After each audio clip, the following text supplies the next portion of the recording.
Well, I was reading this news story, a poll that was conducted by Barna Research. You folks know Barna Research. We've had George Barna on this show over the years. Barna Research is one of the largest, if not the largest, or certainly one of the largest, polling and surveying organizations related to Christians and Christian issues and such. And so Barna Research conducted this poll in light of the debate going on in politics right now, asking this question: between capitalism and socialism, which one aligns closest to the teachings of Jesus? Only 14% of Americans said capitalism. Only 14% said capitalism more closely aligns to the teachings of Jesus. 24% said socialism. Nearly twice as much. And then most people, 62% said they're not sure or neither. Okay, fine. But you have nearly twice as many people in America saying that socialism is closer to the teachings of Jesus than capitalism. All right. Then this question was asked: of these candidates, Bernie Sanders, Ted Cruz, Hillary Clinton, Donald Trump, of those four candidates, which one's policies align closest with the teachings of Jesus? Bernie Sanders came in first place. 21% of Americans say Bernie Sanders, that Jesus was basically a socialist who would support Bernie Sanders. 21%. Second place was Ted Cruz at a distant second place of only 11%. Third place was Hillary Clinton at 9%. Fourth place, Donald Trump at 6%. None of these four was 37%, and then not sure was 22%. It's like, okay. So the teachings of Bernie Sanders, or the philosophies of Bernie Sanders and his policies align closer with the teachings of Jesus than anybody else does. And socialism aligns more with the teachings of Jesus than capitalism. So why is this?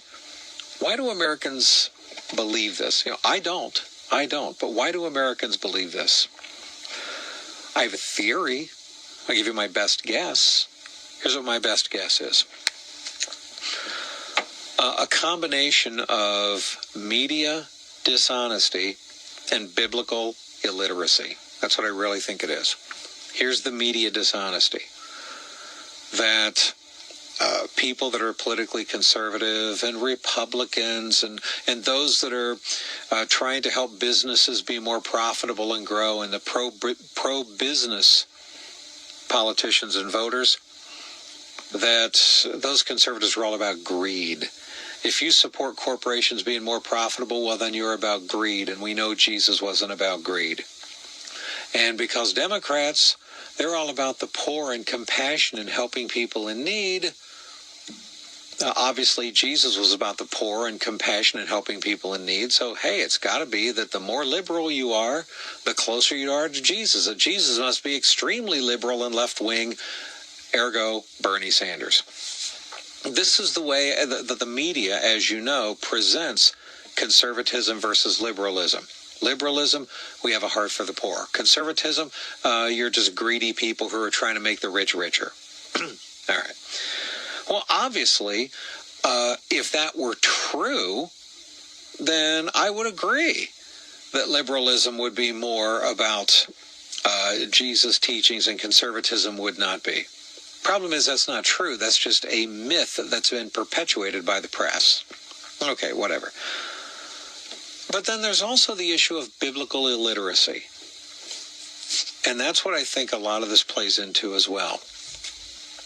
People look at Jesus and his caring for the poor and his calling on people to give to the poor.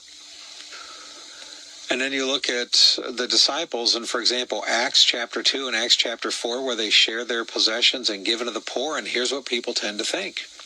Like, well, okay, then isn't that big government programs? Shouldn't the government then be giving more money to the poor And to do that, don't you have to kind of follow the Democratic model, and certainly the socialist model, and the Bernie Sanders model, redistribution of wealth?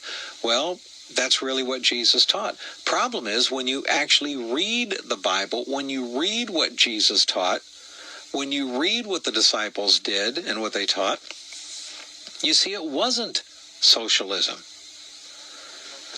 See, at no point did Jesus say, reach into someone else's pocket, take their money, and distribute it to the poor.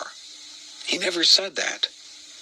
What Jesus said is you reach into your own pocket and you freely and voluntarily give to the poor.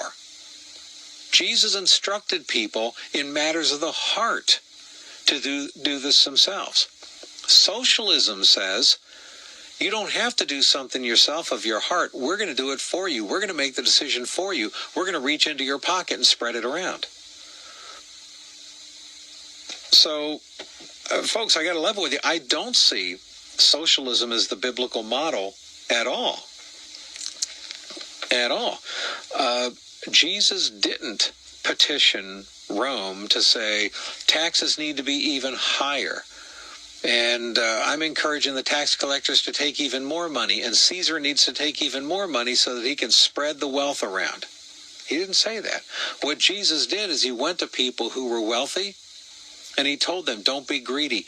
Give that money to help the poor. But he never once, ever looked at the rich person, said, well, you'll get yours, and then went to Rome or the authorities and say, you need to take more money from that guy and spread it around. He didn't do it that way. When you look at the disciples in Acts chapter 2 and Acts chapter 4, look what they did. They shared their possessions, but they did this voluntarily. That's the key. Socialism is not voluntary redistribution of wealth. It's mandatory from other people doing it. It's other people taking your money and spreading it around. That's not the biblical message. But people think it is. Because what you hear is, well, hey, help the poor, got to help the poor. And since I'm going to help the poor, well, I guess big government programs are the way to do it. No, folks, look, Republicans and Democrats alike both want to help the poor. Okay, the problem is that Democrats and liberals and whatever, they, in their effort to smear conservatives, they don't say we both want to help the poor, we just disagree with the best way to do it. What liberals say is we're the only ones who want to help the poor, and those Republicans only want to help the rich. Well, I'm not going to say that. I'm not going to say Democrats don't care about the poor. Of course they care about the poor. What I'm saying is they're lying when they say they're the only ones who care about the poor. We all care about the poor. We disagree with the best way to help them. The best way to help the poor is not to create a government dependency, not to have them so dependent upon the government that pretty much they can never break that cycle of poverty. What you do when you have people dependent upon something, they're kind of a slave to it, and you end up making people slaves to government dependency and creating a welfare state and an entitlement mentality, and you can't make it on your own. All that does is perpetuate poverty. It keeps poor people poor. But here's the problem. Whenever somebody like me says we need to wean people off of government programs, we need to turn poor people into former poor people, here's what my critics will do. Instead of just taking what I say, they'll exaggerate it to a level that I don't agree with. They'll say, oh, so in other words, there should never be any welfare programs for anybody. The poor little old lady who has no means of caring for herself, you should just throw her out on the street then, shouldn't you? I never said any such thing. Conservatives don't say that at all. They don't say there should be no government programs, no welfare programs, no means of helping the poor through governmental means. None of us are saying that should be eliminated completely. What we're saying is that you should wean people off of government programs if at all possible.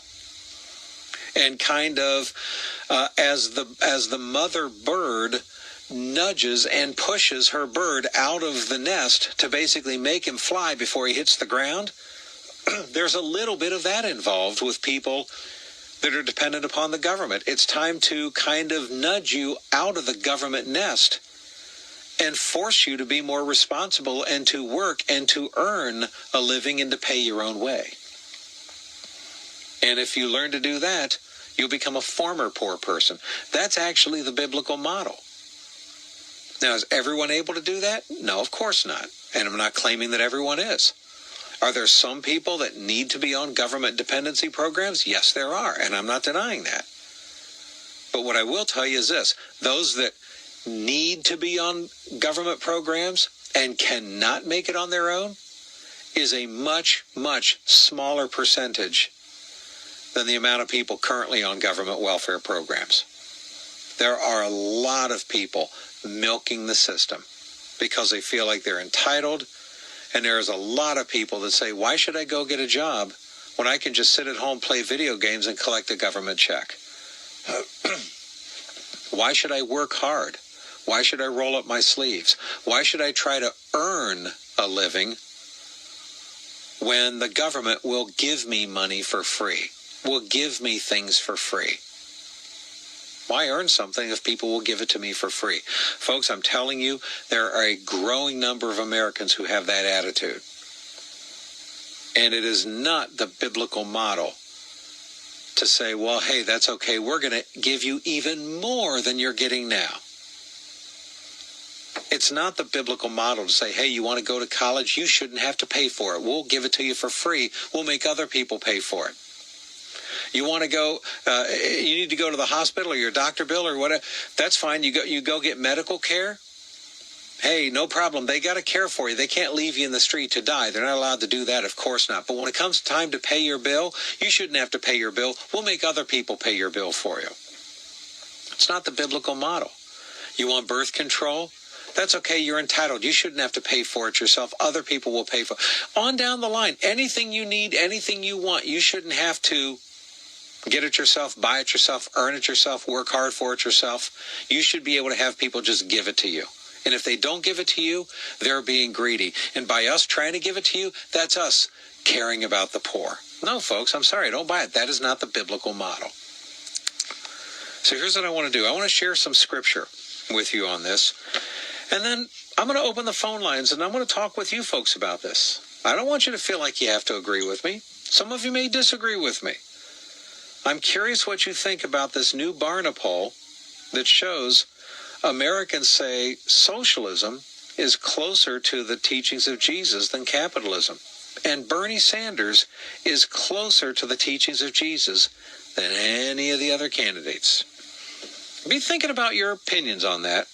I'm going to share some scripture with you, and then I'll open up the phone lines and get your take on all of this, and it's all coming up next here on the Bob Duco Show.